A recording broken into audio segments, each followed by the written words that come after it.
Bonjour tout le monde, je suis vraiment ravie de vous retrouver aujourd'hui. Je m'excuse pour cette petite absence et j'espère que vous allez tous bien.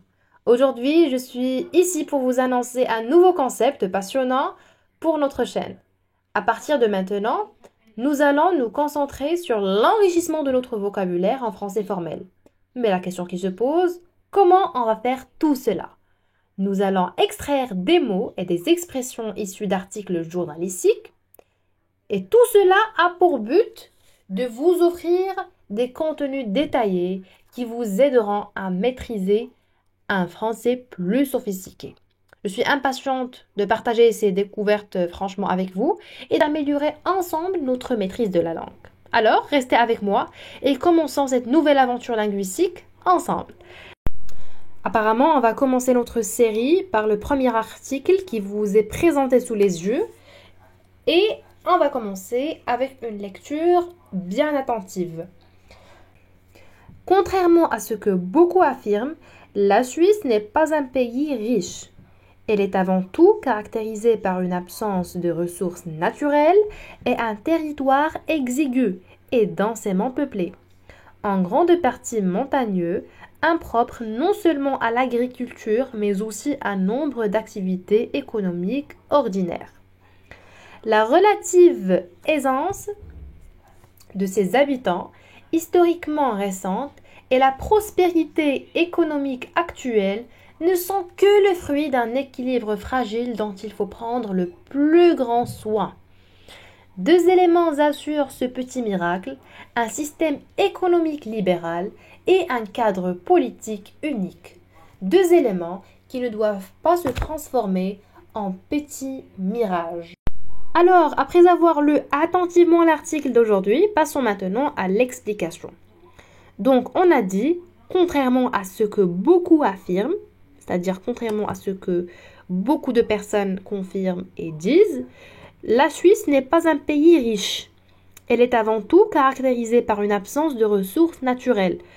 Quand on parle d'une absence de ressources naturelles, on veut dire tout simplement que la Suisse n'a pas de matières premières comme le pétrole, le charbon ou le gaz qui pourraient être exploités pour créer de la richesse. D'accord? Et un territoire exigu. Un territoire exigu, c'est un territoire petit. Par exemple, quand on dit un espace exigu, cela veut dire que cet espace n'est pas suffisant. D'accord? C'est petit, c'est pas assez large, c'est pas assez spacieux. D'accord? Donc, on continue. On a dit que c'est un territoire exigu et densément peuplé. C'est-à-dire tout simplement que c'est une zone où beaucoup de personnes vivent sur une petite surface. D'accord? Donc, densément peuplé, en grande partie montagneux, impropre non seulement à l'agriculture, mais aussi à un nombre d'activités économiques ordinaires. Donc, il y a une grande partie montagneuse, c'est-à-dire un territoire avec beaucoup de montagnes, et impropre à l'agriculture. Cela veut dire que le sol ou les conditions ne permettent pas de cultiver des plantes facilement. D'accord? Donc, il n'y a pas des conditions convenables pour l'agriculture. J'attire votre attention à l'expression non seulement mais aussi que j'ai écrite en vert.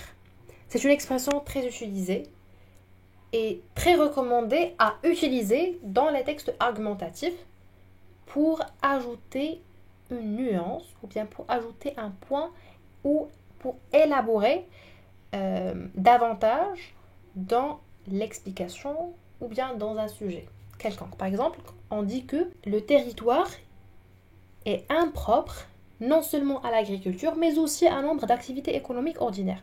Donc, au lieu de dire que le territoire est impropre à l'agriculture, en plus d'un nombre d'activités économiques ordinaires ou je sais pas, donc il est fortement recommandé d'utiliser l'expression non seulement, mais aussi.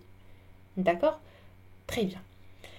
La relative aisance de ses habitants, historiquement récente, bon là on parle d'une bonne situation économique des habitants.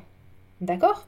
Donc historiquement récente, c'est-à-dire cette aisance n'est pas très ancienne. Et la prospérité économiques actuels ne sont que le fruit d'un équilibre fragile. Donc la prospérité, c'est aussi un bon état économique, un bon état social d'un individu. Donc, cette prospérité et cette relative aisance ne sont que le fruit. De, c'est une expression bien. Être le fruit de est une expression qui veut dire être le résultat de. Alors, ne sont que le fruit d'un équilibre fragile, c'est-à-dire que la prospérité et la relative aisance ne sont que le résultat d'un équilibre fragile. Fragile, c'est-à-dire qui n'est pas solide, un équilibre qui n'est pas robuste. D'accord? Dont il faut prendre le plus grand soin. Dans ce passage, il y a une phrase complexe. D'accord? Donc, dans les prochaines vidéos, Inch'Allah, on va traiter aussi les cours de grammaire et on va parler des phrases complexes. Donc, 2 éléments assurent ce petit miracle. Un système économique libéral. Donc, qui dit un système économique libéral, dit tout simplement un système où les entreprises et les personnes peuvent agir libéralement sur le marché sans trop d'intervention de l'État. D'accord? Donc, en arabe, on dit libérali.